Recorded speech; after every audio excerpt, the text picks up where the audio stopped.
Hello, everyone. Welcome back to the dark side. I'm your host, Sherry.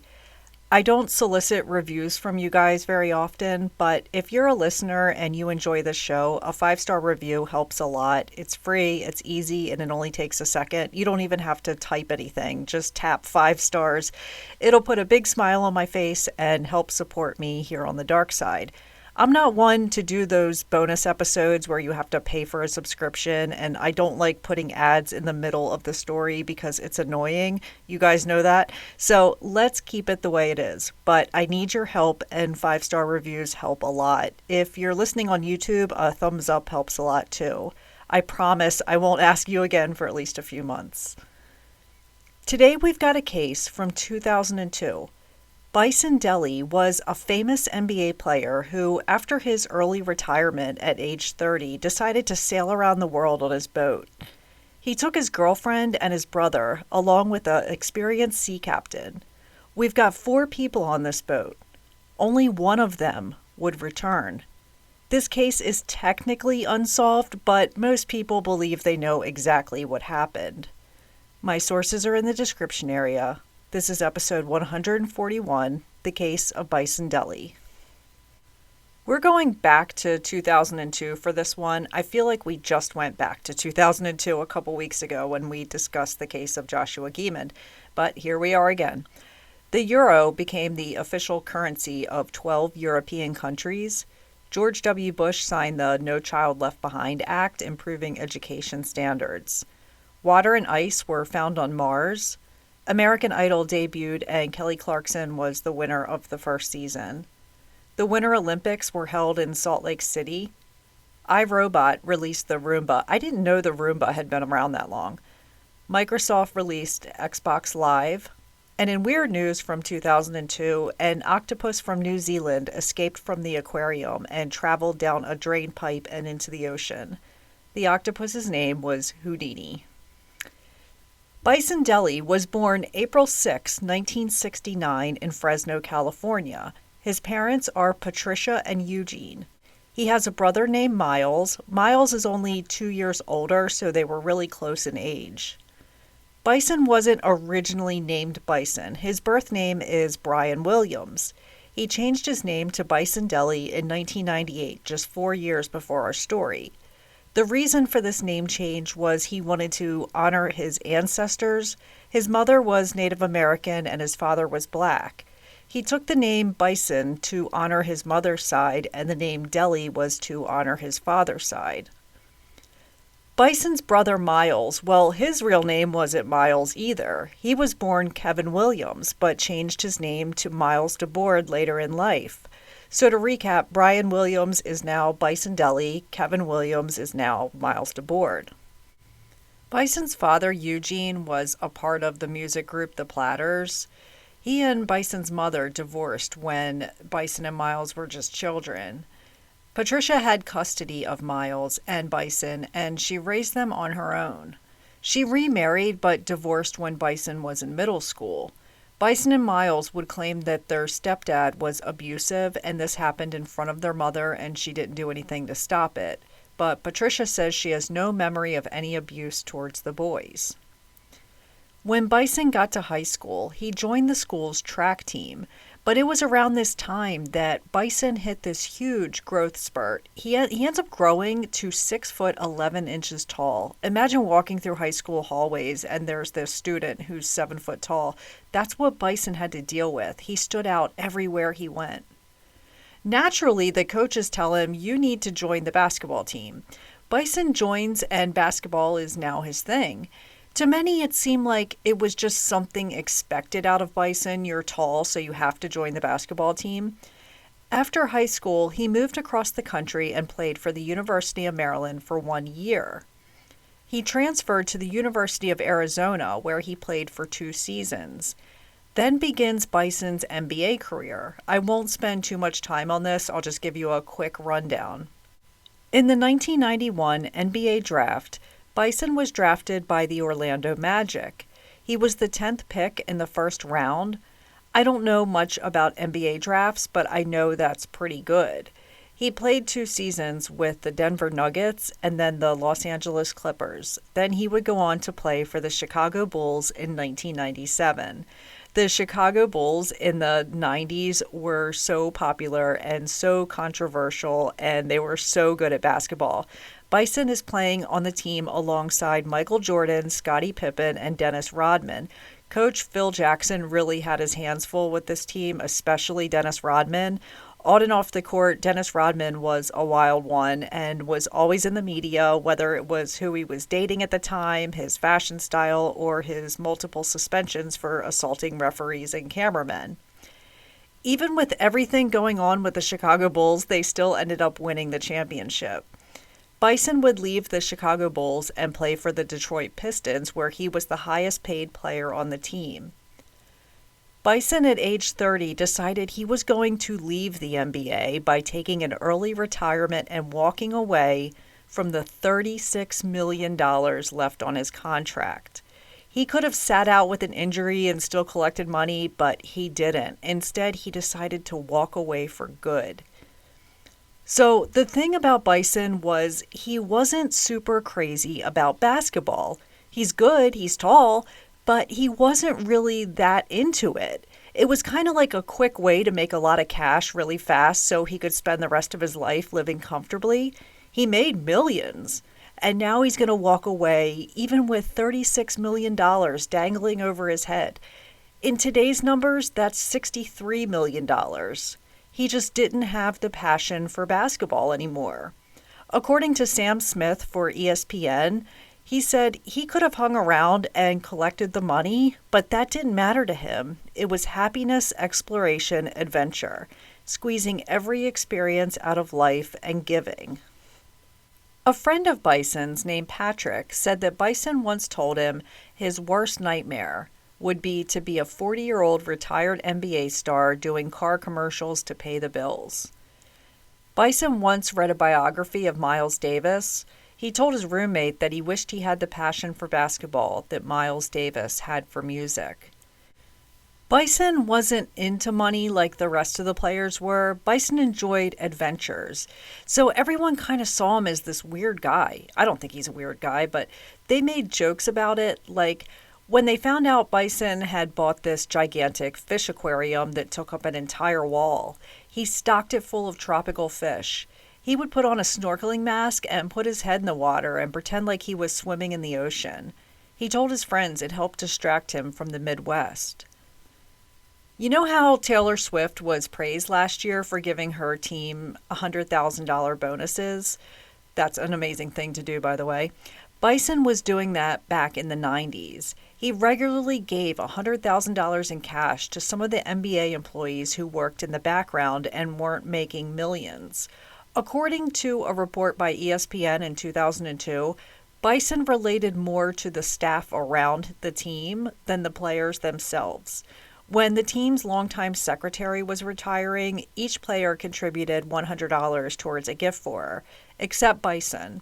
He invited her to his home and cooked a meal for her, and then he gave her $10,000. The writer for this article said that Bison was one of the most generous celebrities he'd ever known, and that basketball defined him the least. Bison enjoyed reading books. When all the guys were playing poker together, Bison would be sitting by himself reading. He was also good at the saxophone, the violin, and the trumpet. He enjoyed skydiving and got his pilot's license. Bison was dating Madonna for a short bit. She was completely opposite from him, and it didn't last.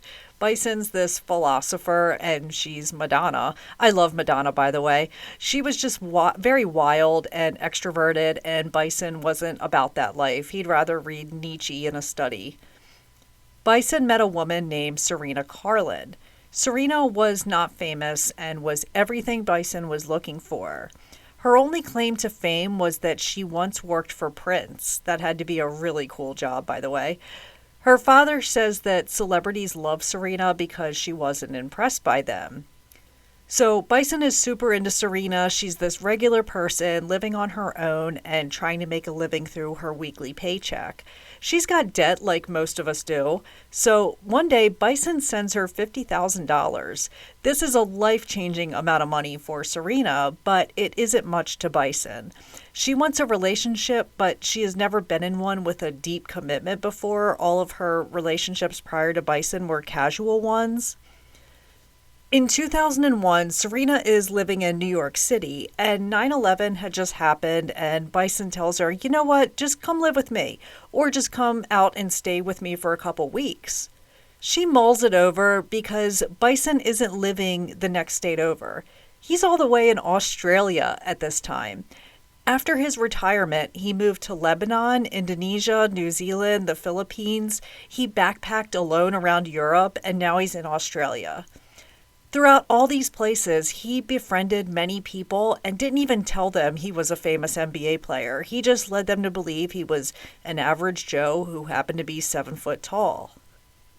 Bison had a large pickup truck and he filled it full of camping supplies, snorkeling gear, surfboards, and all kinds of cool stuff. He basically just drove around Australia having fun and living out of his truck. His friend in Australia, a woman named Megan Moody, said of Bison, he just wanted peace of heart and love. I think he struggled with the person that the money and fame made him, and he woke up one morning, pretty much looked in the mirror, and was disgusted. That's why he chose to turn his back on it. Serena agrees to spend 2 weeks with him, but it eventually turned into 5 weeks. He makes it clear he wants to be with her for good, and she was beginning to feel the same way. Bison decides he wants to sail around the world. He bought a large boat and he asked Serena to accompany him. The boat's name is the Hakuna Matata. This boat was going to be his home for a while. Bison hasn't really had a house in years. He's just been staying wherever. He has more money than he knew what to do with, but he just enjoyed the nomadic lifestyle. Serena agrees to take this trip of a lifetime. She arranges for all of her belongings to be moved from her New York City home to her mom's house in Colorado. Bison and Serena were set to take off in May 2002. They're going to start in New Zealand and plan on being gone around a year. Bison isn't familiar with navigating a boat this far, so he hires a nice Frenchman by the name of Captain Bertrand. Bertrand was an easygoing hippie type. He's 32 years old and he's been on a boat most of his life, and he was just the kind of person they needed. He had a lot of experience piloting a ship. Bison and Bertrand agreed to a salary of $4,000 a month. Today that would be equivalent to $7,000 a month.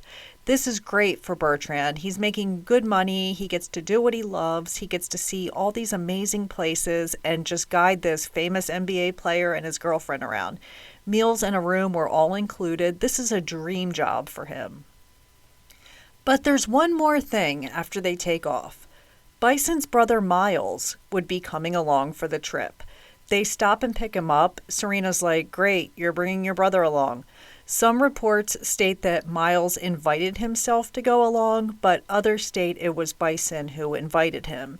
Either way, Miles is now on this boat and making everything weird. Even Captain Bertrand, who is this happy-go-lucky guy, says Miles was a very trying shipmate. He was argumentative and just basically an angry dude. Like, you're on the Hakuna Matata, leave all that behind. He was also a big guy like Bison, but unlike Bison, Miles is clumsy and not doing well on the ship. He's walking into stuff and falling over. So this annoyed everyone else, especially when equipment is getting broken. Serena wasn't crazy about Miles. She felt like Miles consistently took advantage of Bison's kindness and that he was using him. So Miles didn't have the same success that Bison had in life. He tried to play sports in high school, but he had asthma and was not eligible to play. He tried a few startup businesses with the help from Bison, but they never really took off and he ended up losing money in the end. There's absolutely nothing wrong with not being able to play sports because of health reasons. There's nothing wrong with trying businesses and failing. It happens. But friends say because of this, Miles always seemed to live in Bison's shadow and that he was always jealous of Bison's success. He resented him for becoming rich and famous. He would say things like, Bison's the one in the family with all the luck. But it wasn't luck. Bison worked to get where he was. No one just handed him a championship ring. Miles seems to think that everything Bison had was just from luck. Bison tried to be civil towards him, but Miles was always like, whatever, go hang with your NBA friends. Seems like a really awful way to treat someone who had tried to help him time and time again. Bison had no obligation to help his brother, his mom, his dad. He owed them nothing. He didn't have to help them, but he did. He constantly gave money to Miles. Bison bought a really nice Harley Davidson as a gift for his dad, and his dad allegedly told him, next time, just give me the cash instead, which made Bison really sad. It seems like everyone was taking advantage of Bison, but none more than Miles. So in an effort to help Miles once again, he gives him the opportunity to leave all his cares and worries behind and come join him and his girlfriend and the captain on the Hakuna Matata. Serena and Bison had told their friends and family that they were going to be off the grid for a while. Their cell phones likely wouldn't have service, so it may be weeks before you hear from us, and even then the calls will be sporadic at best. They informed their banks that there wouldn't be much activity. This is basically the worst thing for an eventual missing person case. Serena's parents were worried at first, but knew she would be okay with Bison. Bison has the money to be able to get them out of pretty much any situation. He can use the satellite phone on the boat and call a private helicopter to come pick them up if things went awry. They set sail out of New Zealand and would be working their way towards Hawaii. That's a really long boat ride through the South Pacific. They had plans to stop at some of the French Polynesian islands and restock supplies. They also stopped at some resorts and spent days there relaxing with drinks by the pool.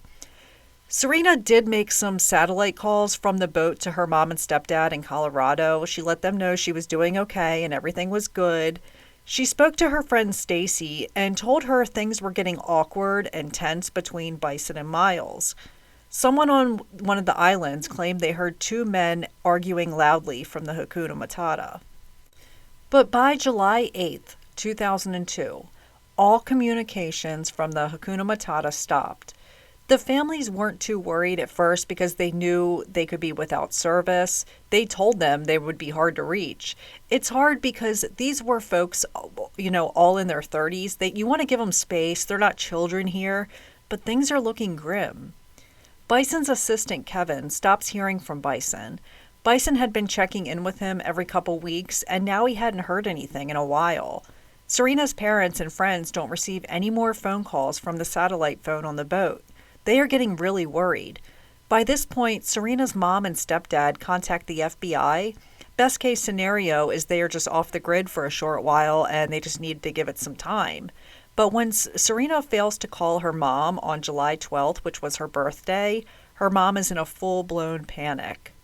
No one can reach them. No one has heard from any of them. It was like the Hakuna Matata had vanished, except for one person on that boat. Miles shows up at an airport in Tahiti, where he met his girlfriend Erica. Erica asks him where his brother is. She's excited to finally meet his famous brother, Bison. Miles tells her that Bison isn't a good guy. He says everything he has was handed to him. He mistreats everyone, etc. Erica says maybe she doesn't want to meet him after all. Miles tells her that Bison, Serena, and the captain were off exploring other islands right now. A week later, his girlfriend leaves and Miles is back on the boat and he's alone. Miles puts out a distress call. The boat had crashed into a reef. When help arrives, they see Miles is the only person on this boat. The boat was damaged from the crash. They tried to pull it into the shop, but the boat was so big, the little island didn't have a shop that was big enough to repair it. So it just sits there, docked. But this 55-foot boat that looks identical to the Hakuna Matata has a new name. The boat is now the Arabella. I'm not sure how Miles, who is broke and owes $4,000 in back rent to his landlord, was able to purchase the exact same $650,000 boat his brother did. It's obvious he had the Hakuna Matata repainted as the Ariabella. He docked the boat and stayed on it for 2 days before emerging and getting a ride. He eventually left the island. In late August of 2002, it's been over a month since, or it's almost 2 months since anyone heard from Bison, Serena, and Captain Bertrand. Well, Kevin Porter, who is Bison's longtime assistant, noticed some unusual bank activity in Bison's account. He hasn't heard from Bison in 2 months, and he's already carefully monitoring things with Bison's bank from the U.S. He sees that a check for $152,000 was written from Bison's bank account. This stood out to him because the bank account hadn't had any hits in months. Now this large check was written. Kevin had been Bison's assistant and financial manager for 10 years. He knows Bison's spending habits. He said Bison always used his credit cards. He hardly ever paid for anything with cash and certainly not paper checks. In fact, Bison hadn't written a personal check in over 5 years. He would go out for the day and not even carry a wallet. He just carried a credit card around. A coin dealer in Phoenix, Arizona called Certified Mint had a man stop in. He said his name was Brian Williams and he wanted to buy some gold coins, $150,000 worth of gold coins. Brian Williams, remember, is Bison's birth name. Kevin explains to them that the man formerly known as Brian Williams is Bison Dele, and he's currently a missing person, and it's unlikely that he made this purchase. So Certified Mint explains that they weren't just going to let a guy come in and pay by check and walk out with $150,000 in gold. It would take a week or so for the check to clear. The bank flagged the check because the signature didn't match the signature they had on file. Also, Bison had notified his bank he would be traveling, so to have this large hit on his account was cause for concern. So Certified Mint and Kevin and the police hatch a plan to catch whoever this guy it was that wrote this check for the gold coins. The Phoenix police tell them to call the guy and tell him his gold is in and that he can come pick it up. On September 5th, 2002, Miles, posing as Bison Dele, arrived at the Certified Mint ready to pick up his purchase, and he was quickly placed under arrest. He was driving a new Lincoln Navigator he claimed was a gift from his brother. He begins telling the officers how wonderful of a basketball player his brother was and how he's this successful guy. They're like, yeah, we know who he is, get in the car. They find Bison's passport along with 3 of Bison's credit cards in Miles' wallet. The least of their concerns right now is him forging a check for $150,000. They want to know where Bison, Serena, and Captain Bertrand are. He says he doesn't know anything, of course. They were all alive when I left. He said Bison told him to pick up these gold coins for him, and that's the reason he was there. But police don't buy it. Miles gets released on bail for the check forgery, but since they don't have any clear evidence that he killed his brother and the others, they are forced to not be able to charge him with murder. They tell him, we'll be in touch once we have something. I would think that having his passport and 3 of his credit cards would be probable cause, but apparently it's not. Police speak to Bison and Miles' mother, and she said she hadn't heard from Bison in months. They learned that she and Bison had a falling out and weren't speaking to one another anyway, so she's not going to know that he's missing. She wasn't expecting a call from him anyway. She said that she hasn't physically seen Bison since 3 years earlier in 1999 at her mother's funeral. Police get in touch with the FBI and Tahiti law enforcement, and they find the Hakuna Matata, which is now the Ariabella. They find small holes that appear to be bullet holes had been recently patched up. They found a small amount of blood evidence. One day after Miles was released from police custody, he meets his girlfriend Erica at a hotel. He tells her he's going to tell her everything that happened on that boat. He tells her he and Bison got into this big fight on the boat. He says Serena came over to break it up, and in the scuffle, Bison accidentally hit Serena, which caused her to fall and hit her head. the hard impact caused her to die. Captain Bertram sees this happen and says, "We have to go right to the port because I have to report this death to police." Bison panics and picked up a wrench and beats the captain to death. Miles said that he figured he would be next, so he grabbed Bison's gun and shot him in self-defense. Miles says he didn't think anyone would believe this story. Update, we don't believe this story. So he grabbed his bodybuilding weights he had brought on the ship with him, and he tied them to the 3 bodies and threw them overboard and into the South Pacific Ocean. Anybody find it odd that he brought weights with him on the ship, almost like this was his plan the whole time? He had just bought the weights days before he boarded the boat. As well, it's unlikely that Captain Bertram was beaten to death, since if he was, there would be tons of blood evidence. With all these bullet holes, evidence is pointing to all 3 were shot. The FBI supervisor assigned to this case, Special Agent John Steiner, said about Miles' version of events, "There's just no way it could have happened like that." He said the forensic team examined the boat and no evidence found supported Miles' story. Then for months, Miles traveled around spending Bison's money and pretending like he was him. Erica knows she can't hold this information. She ends up going to police and telling them everything he told her. Thank you, Erica. Miles had called his mother and told her something happened, and he tried to cover it up. People are going to say he's guilty, but he's not. He tells her he's heading to Mexico and he needs to know for sure that she loves him. So she reassures him that she still loves him. His mother was worried because he sounded really groggy and was talking about suicide. The FBI is working hand in hand with Mexico police to locate Miles, but they're not having any luck. On September 15th, this is 2 months after Bison, Serena, and the captain were last seen, a large black man is found laying on a beach in Tijuana.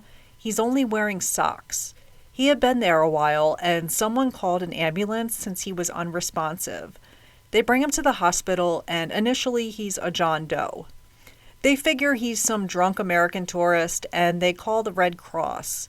He's covered in blisters from laying in the sun for days. He's taken to a hospital in Chula Vista, California. The man is in a coma and not responding to anything. They need to figure out his identity. So they run his fingerprints, and he is identified as Miles DeBoard. He was suffering from an overdose of insulin, which they believe was intentional. Miles ends up not coming out of the coma, and his mother agrees to have him taken off life support. His cause of death was inconclusive because they found traces of insulin and other prescription medications. Mom Patricia says, "Both of my boys are gone, and neither of them can tell me what happened." A double funeral takes place for both Bison and Miles, even though they didn't have Bison's body. Miles was 35 and Bison was 33. Photos were at the service showing the boys when they were growing up in happier times. I can't imagine the emotions their parents were feeling. It had to be really tough losing both of their only children. The pastor at this service, Reverend Eugene Marzette, told the crowd, "They left us in such an untimely, mysterious, and unexplainable manner. The matter of the fact is, only God knows the truth." Serena's family had a service for her, and I can't find anything on Bertram's family. I read a couple years ago, and I can no longer find the article, but what I remember from it is that the Hakuna Matata is still docked in Tahiti today. It sits at the very end of a line of boats. Serena's sandals still sit at the door. The locals there all know the story that it belonged to a famous American basketball player who was murdered. I really wish I could find the article and cite it here. Miles could have been a successful man. He was a computer whiz, and he was fluent in Russian. Miles was book smart, just like Bison, but he was always bothered by Bison's success and felt like Bison got everything handed to him. Bison, Serena, and Captain Bertram's bodies are believed to be in the South Pacific Ocean, likely really far down since they were weighted down with bodybuilding weights. It's very unlikely that they will ever be found. There are entire airplanes in the ocean that there's no trace of. In the very unlikely event that Bison's remains are someday found, they would be easy to identify, being that he was 6'11". Sam Smith, who writes for ESPN, said of Bison, "I wouldn't be surprised to find out someday he'd become a king on a remote South Seas island. It's just what he might choose to do next, and I'll always smile when I think about Bison." I too would love to believe that he is living on a remote island somewhere and he's happy, but we know that's not possible. We know Bison was shot by his brother and he died in 2002. Their mother, Patricia, told the Denver Post, "This is not a Cain and Abel story. Bison was not a saint and Miles was not the monster he's been made out to be. I believe it could have been a kidnapping for ransom and Miles was involved." Bison was a gifted, enigmatic man. His gifts went beyond basketball. He embraced a life of adventure and creativity. Just like his life, he left a legacy shrouded in mystery. Rest in peace to Bison, Serena, and Captain Bertrand. All three were in their early 30s and in the prime of their lives. They are missed by their friends and family who continue to honor their memory. That's it for this week, and I'll see you all again soon. Take care, and much love to you all.